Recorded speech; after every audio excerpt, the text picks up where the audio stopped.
Знаете ли, кое е най-хубавото чувство на света? Да видиш как едно дете сияе от щастие.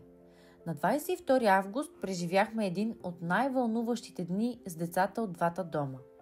Първо, заведохме децата от втория дом да си изберат нови дрехи и обувки и радостта в очите им беше безценна. После всички заедно, и от първия и от втория дом, прекарахме деня на картинг, в боулинг залата и завършихме с пица.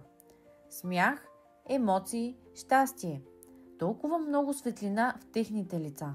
Няма по-хубаво чувство от това да знаеш, че си направил някого истински щастлив.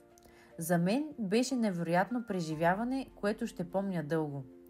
А ако искате да ни подкрепите и да направим още много такива моменти заедно с децата, посетете ни на нашия сайт bulgarianbusiness.com. Линкът е в описанието. Всеки може да дари толкова, колкото сърцето му подсказва. Благодарим ви!